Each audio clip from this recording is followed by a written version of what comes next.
Friends, I won't take much longer. We all know that the judiciary has neither the purse nor the sword. The only thing that the judiciary has and which sustains it is the faith of the people.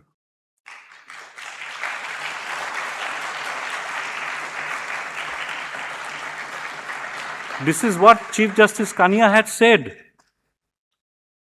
when he spoke about legitimacy. For the judges and the judiciary to remain legitimate and to remain relevant, public perception is most crucial. It amazes me when we go on ourselves patting our own backs by saying how powerful the Indian Supreme Court is. How great Indian Supreme Court is. Undoubtedly, it's a great institution. Generations of judges have built brick by brick to build this great institution. But it is not for us to make that comment. It is for the citizens to assess. Perception of the citizens as to where the judiciary stands today, more particularly the Supreme Court, 75 years after we have become a republic, is what matters.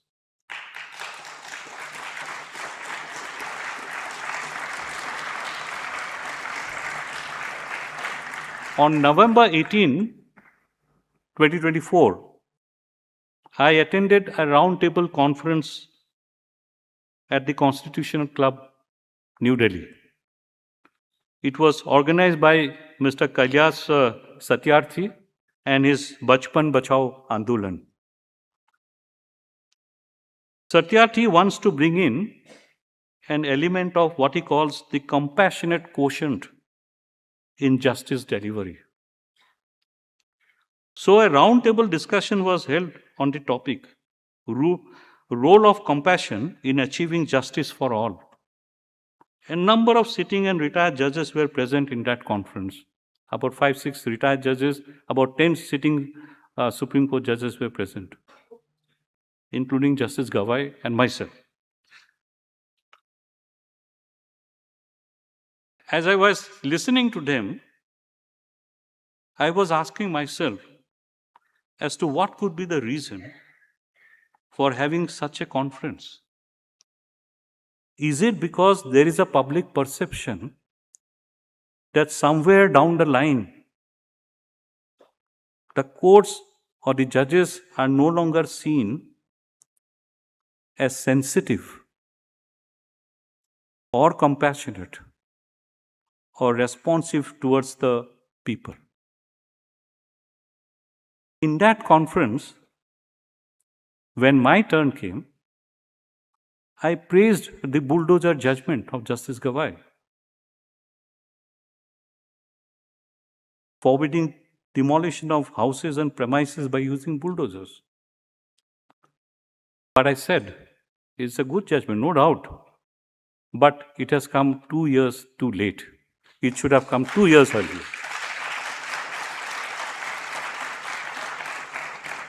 You may also ask, what is the impact of this judgment? I would say practically nil, zero. With virtually zero impunity, residential houses and small business premises are being demolished by using the might of a bulldozer. In Pune, I had spoken about this and I said, when you use a bulldozer, it is like bulldozing your constitution. It's like bulldozing over your constitution.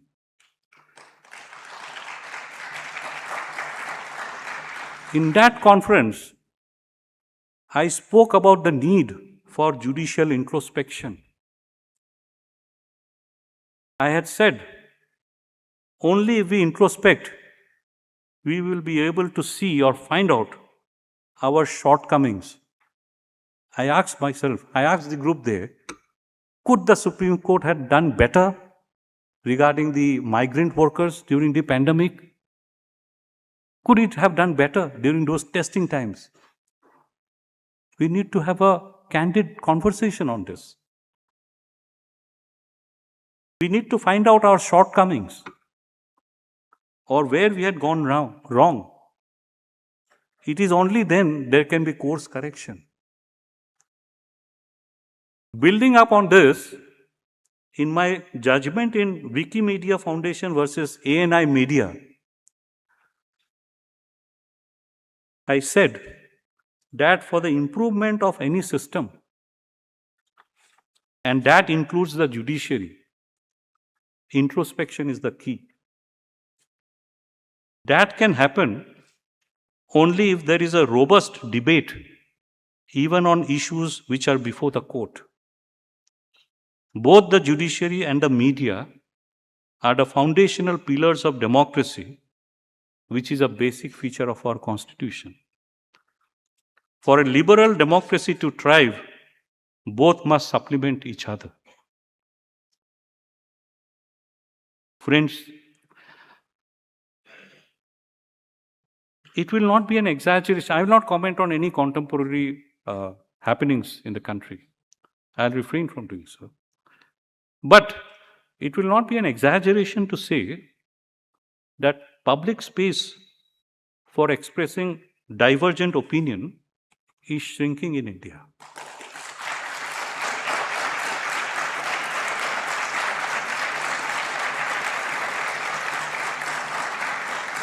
The right to express one's views and to demonstrate peacefully are fundamental freedoms of the citizens. Debate and dissent are the essence of democracy. Unfortunately, even normal activities are being criminalized.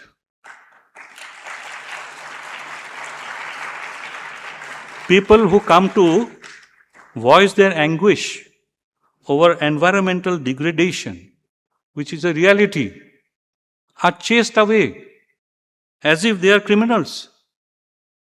Students protesting in campuses are arrested and they do not get bail for 30-40 days.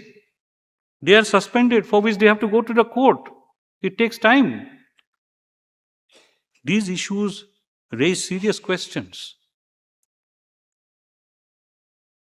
Citizens are finding that though the courts are responsive and do grant bail, do grant relief, many a times it is belated. But it is the restrictive conditions which are imposed while granting bail that are causing the greatest concern. By such restrictive orders, are the courts indirectly telling the citizens or discouraging the citizens not to express their dissent?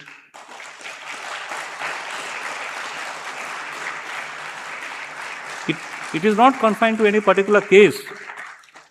Take, for example, the case of a group of youngsters breaking their fast over the river Ganga by consuming chicken biryani. I'm sure consuming chicken biryani is not an offense, can't be an offense. There is no law prohibiting consumption of chicken over the Ganga river. They were arrested for that reason, very reason. And they had to remain in jail for three months. 3 months. Can you imagine? It took 3 months for the courts to grant them bail. Can people be arrested and denied bail for 3 months for such an activity? I ask myself. Citizens are watching. The world is watching what is happening. For putting up a post on Facebook, commenting on the conduct of a minister who had called a serving Indian Army officer daughter of a terrorist only because of her fate. An FIR is lodged. He had to seek anticipatory bail. Anticipatory bail is granted by the court, no doubt about it. It's granted. But what does the court do? Deposit your passport. Hurry, it's not a flight risk. Deposit your passport. Don't post any other your Facebook post or attend any public meeting or give speeches on this regard. Take the case of young student activists who had suffered long incarceration. While the court granted them bail, they were directed not only to surrender their passports, but also not to participate or address any public meeting, whether in physical form or virtually. Imposition of such restrictive conditions severely undermine their fundamental freedoms and liberty.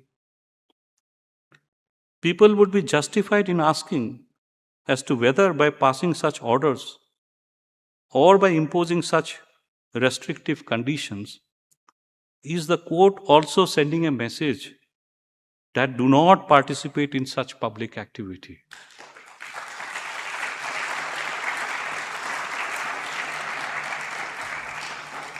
The Supreme Court Bar Association, they had a conclave in Bangalore this March on various issues confronting the courts and the lawyers. I was also invited, and I was also part of that conclave